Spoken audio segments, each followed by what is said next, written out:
The first time Ethan felt it, he told himself it was nothing, just a strange pause in an ordinary moment, but the feeling stayed with him long after Sunday dinner ended. He had been married to Claire for 6 steady years in a quiet suburb outside Columbus, Ohio, where life moved in calm routines, morning coffee, long commutes, polite dinners with her parents, and evenings spent side by side yet somehow far apart, as if an invisible wall had grown between them without either of them noticing.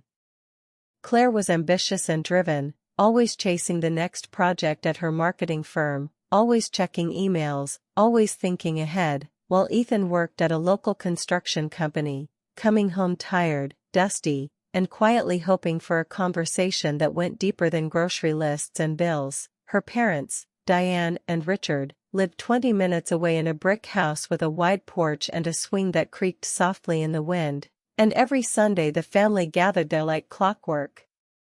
Smiling, passing dishes, speaking about safe topics, Richard was calm and reserved, a man who liked the newspaper spread wide across the table and the television humming in the background, but Diane was different. She moved through the kitchen with a soft grace, asking questions, noticing details, remembering what people liked, and it was that attention that slowly drew Ethan in before he even realized it.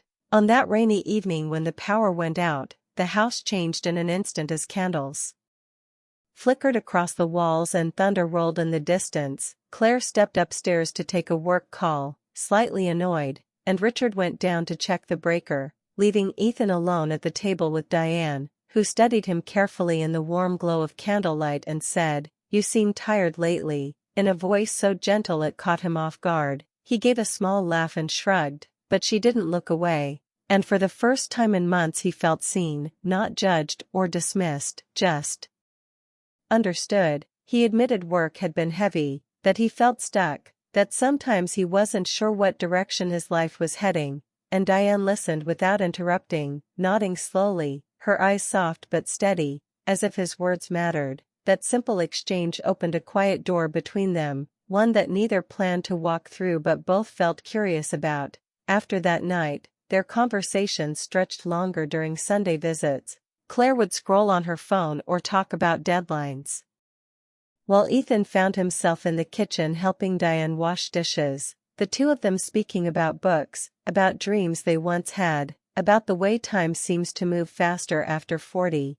Diane shared that she had always wanted to see the Pacific coast, to feel the ocean air in Oregon or California, but life, marriage, and responsibilities kept her rooted in Ohio, and when she said it, there was a flicker of longing in her voice that made Ethan's chest tighten because he understood that feeling of wanting more than routine. He began arriving early on Sundays, telling Claire he wanted to help set up, but really he wanted those extra minutes of quiet talk before the house filled with noise. Sometimes their fingers brushed when passing a plate, and both would pull back quickly, pretending nothing happened, yet the silence afterward carried a strange weight.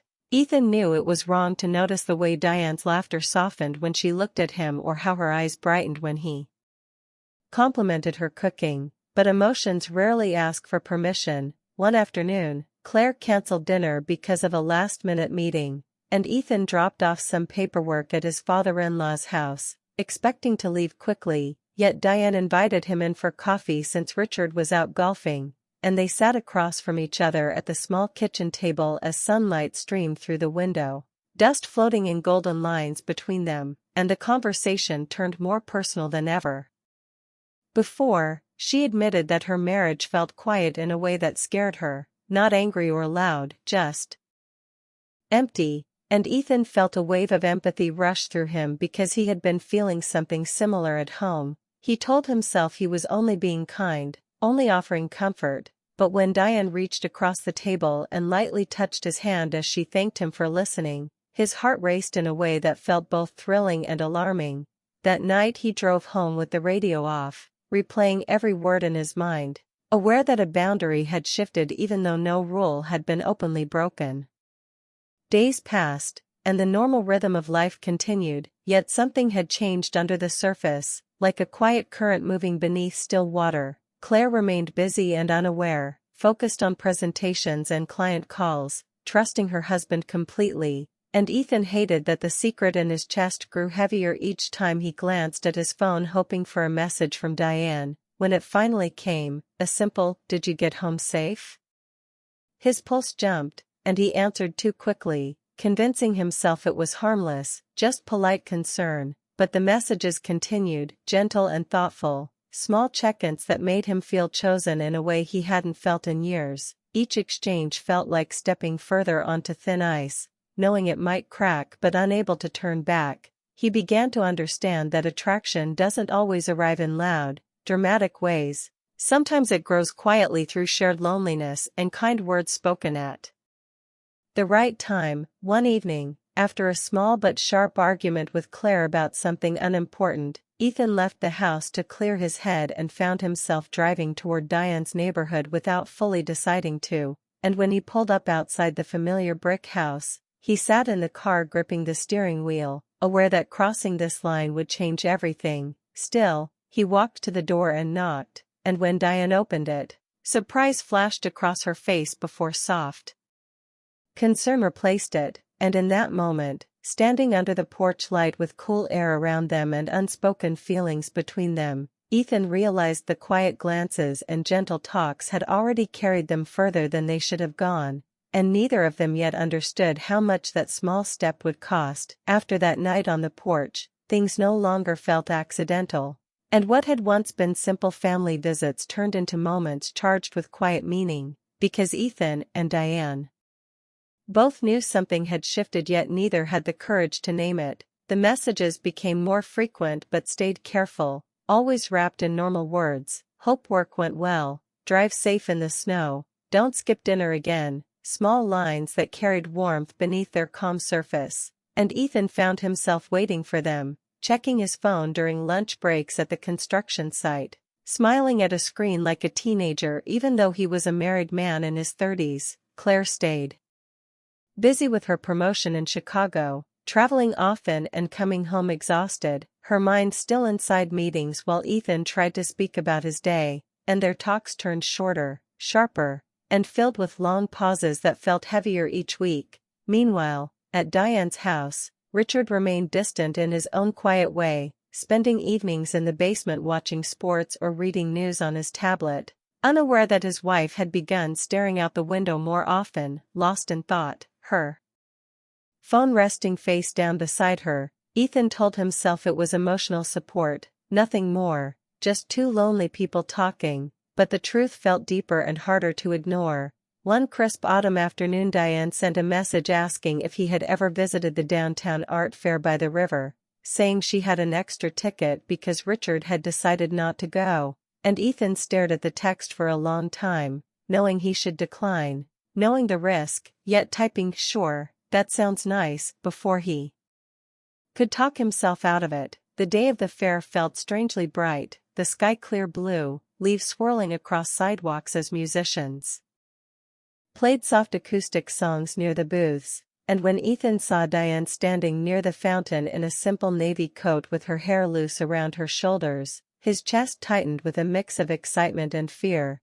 They walked side by side through rows of paintings and handmade crafts, laughing at odd sculptures, sharing coffee from the same stand, and for those few hours they weren't tied to titles like husband or mother-in-law. They were just two adults enjoying a peaceful afternoon, and that freedom felt both beautiful and dangerous. At one booth, Diane reached for his hand to guide him closer to a glass artwork reflecting sunlight in bright colors, and her fingers stayed around his longer than needed, their eyes meeting in a silence that said more than words ever could. And Ethan felt the line between comfort and romance blur so softly he almost didn't notice it crossing. She pulled her hand back first, whispering that this was complicated, that they had to be careful, but her voice shook slightly, and that small tremble told him she felt it too. When the fair ended, they sat inside her parked car for a moment, the engine off, the world outside moving normally while inside everything felt still,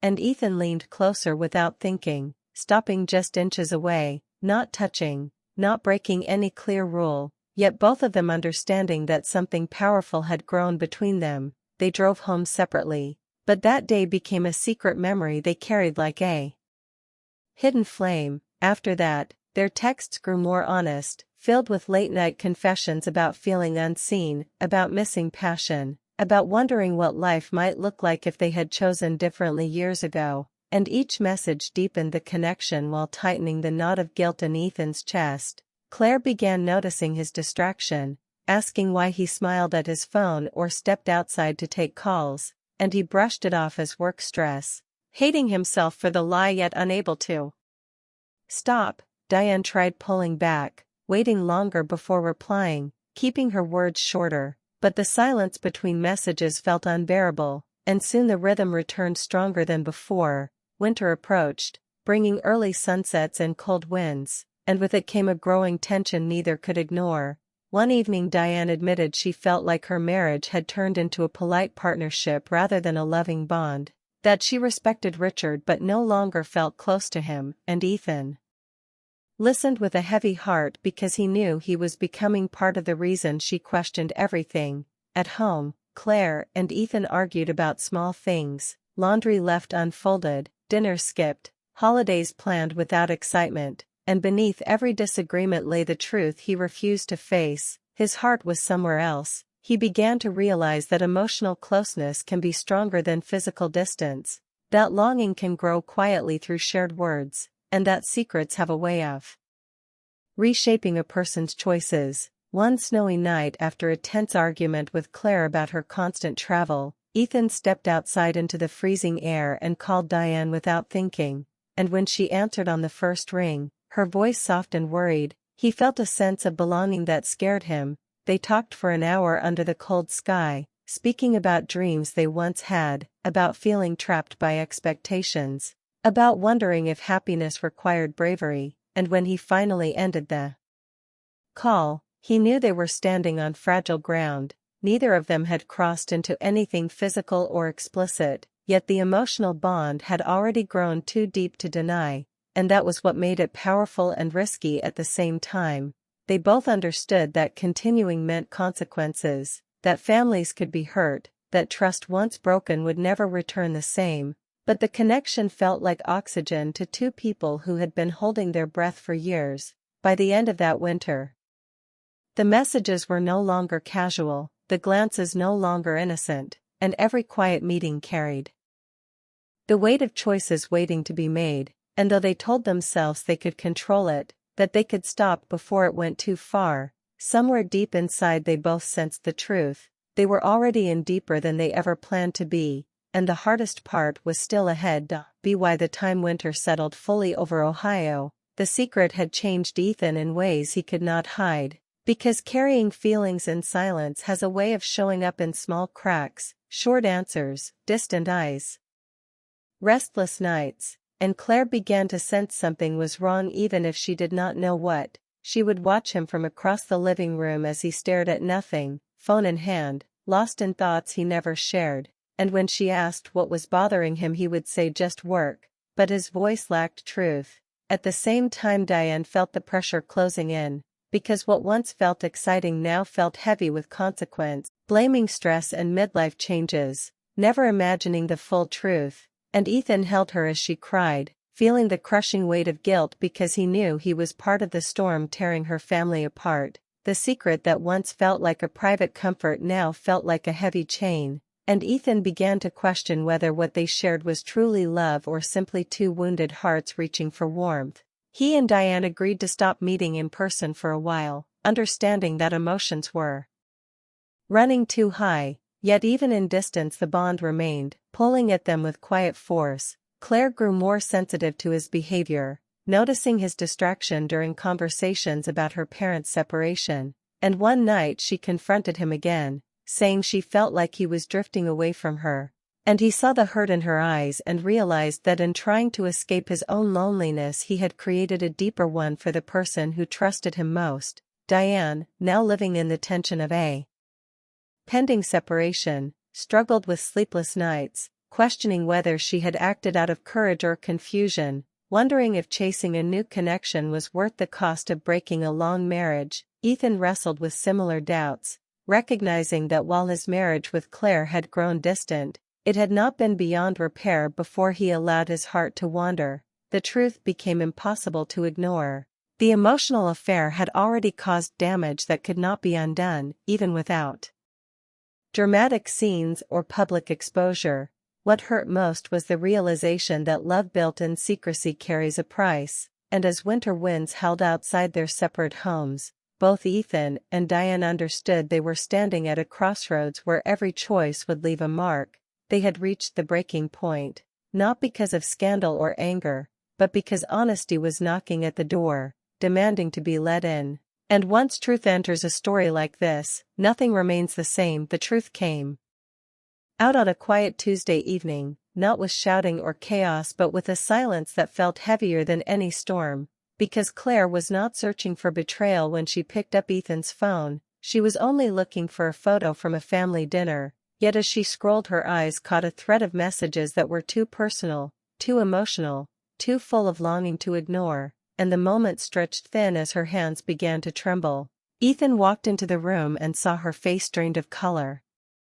Her voice calm but broken as she asked, "How long has this been going on?" And when he realized there was no escape from the truth, no excuse that would sound believable, he felt the weight of every secret settle on his shoulders. There were no dramatic confessions, just short honest sentences as he admitted that feelings had grown slowly, that he had been confused and lonely, that nothing physical had happened but that the emotional bond was real, and Claire listened without interrupting, tears sliding quietly down her cheeks because sometimes silence carries more pain than anger. When she asked who it was and he whispered "your mother," the room seemed to lose air, and in that instant the damage became fully visible, not just to a marriage but to an entire family. Claire did not scream, she did not throw anything, she simply stepped back as if distance might protect her from the shock, and she said she needed space, packing a small suitcase that night and driving to a friend's apartment, leaving Ethan alone in the house that suddenly felt unfamiliar. The next day she confronted Diane with shaking hands, and Diane did not deny it, did not shift blame. She admitted that she had allowed feelings to grow when she should have set firmer boundaries, explaining that her own marriage had already been falling apart but accepting that this did not excuse the pain caused. Claire felt betrayed twice over, by her husband and by her mother, and the trust she once carried so easily shattered in a matter of minutes. Richard learned the full truth soon after, not through gossip but through an honest conversation where Diane told him everything, choosing transparency over protection, and though his face showed hurt and disbelief, he responded with quiet dignity, saying that while their marriage had struggled for years, this revelation made it clear they could not rebuild what had been broken. Divorce papers were filed calmly, without public fights. Yet the emotional cost echoed through every family gathering that would never happen the same way again. Ethan and Diane, now standing in open daylight without secrecy, tried to see if what they felt could survive beyond hidden messages and stolen talks. Meeting in a small park by the river where winter ice was beginning to melt, sitting side by side on a wooden bench as cold wind brushed their faces. For the first time there was no need to hide. Yet instead of excitement they felt heaviness, because the reality of who had been hurt stood between them like an invisible wall. Ethan looked at Diane and saw not only the woman who understood him but also the consequences of their choices reflected in her tired eyes, and she saw in him both comfort and regret. They spoke honestly about their feelings, about how loneliness had pulled them together, about how understanding had turned into attachment. And slowly they began to realize that part of what felt powerful had been built on secrecy, on the intensity that comes when something is forbidden.